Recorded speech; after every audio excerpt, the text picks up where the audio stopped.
What do you think is the true value of college? The true value of college is The one piece of advice I would give myself is Don't really view college as something people have to do, but because I knew I wanted to be a doctor, I knew I needed to go to college. College didn't feel that different. that was a huge transition for me. I had never had to do that.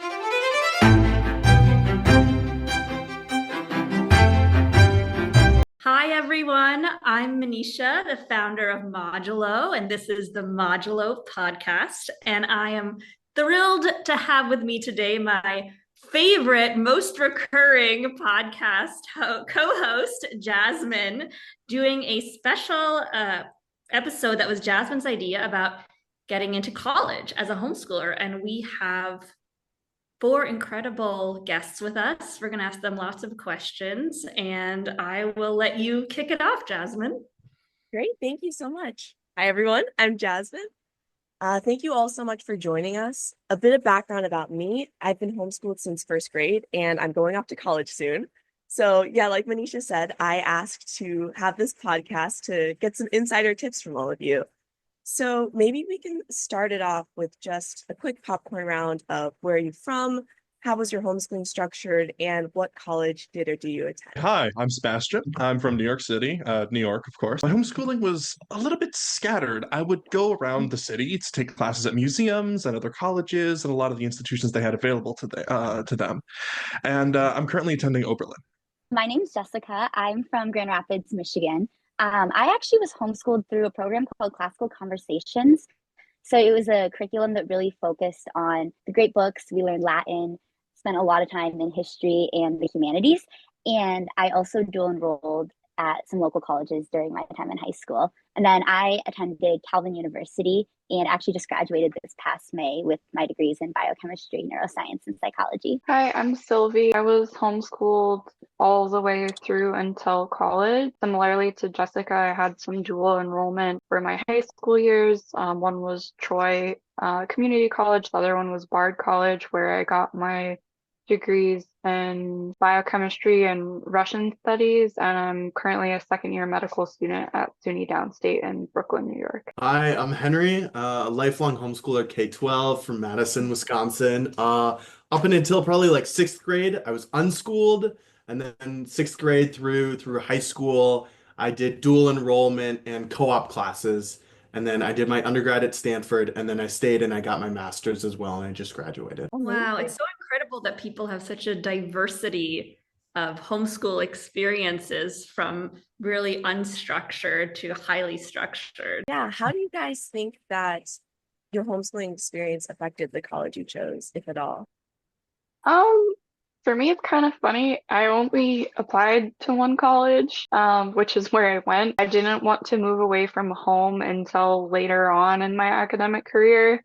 And because I had already taken classes there, helped kind of build my resume for applying. Like, I literally had recommendation letters from professors at the college. That's definitely one thing we worried about with homeschooling going to college, is they want you to prove your academic ability to work in a classroom setting. So having that ahead of time, including college classes, was really helpful. And that was just like the good college nearby my home.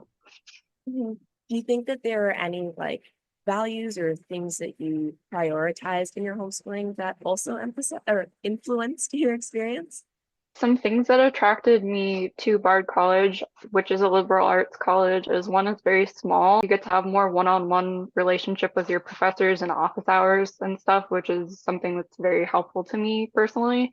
Also, they have a lot of good music stuff, and there isn't this putting into boxes of people of you just do science, or you just do music, or you just do computing. It was normal to see someone bringing a violin with them into their chemistry class, and so I felt at home there, being able to participate in different areas. I also was able to get a science scholarship, which helped because we didn't want to be dealing with a lot of debt for undergraduate education. So it sounds like having a broad range of different things you can study all at once was really important. Yeah, like I'm not going to be stuck in a library every day, all day, doing one thing. I don't know. Some people like that. For me, I wanted to branch out a little more. I'm curious, maybe Sebastian.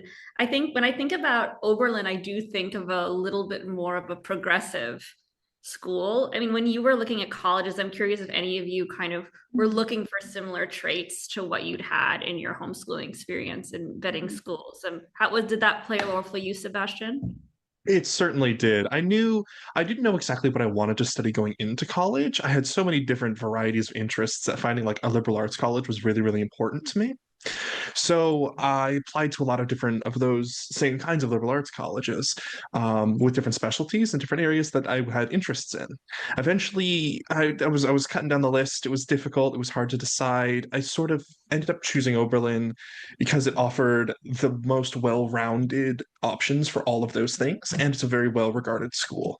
Um, and I felt comfortable with, a lot of the people there had less than standard, I'd say, educational practices. Not everybody is from high school and graduated and immediately went into college. There's tons of people from lots of different backgrounds. And because my background is pretty unique, I felt right at home among them. And also, Henry, I'm curious because you had a very interesting experience in getting into one of the most elite colleges in the world and getting rejected from some state schools.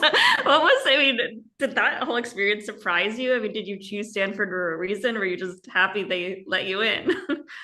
Yeah, that's a great point. When I applied to school, similar to Sebastian, I was still trying to also figure out what I wanted to study. And I think, coming from homeschooling, I could study whatever I wanted, right? And so I felt a lot of pressure going into college admissions.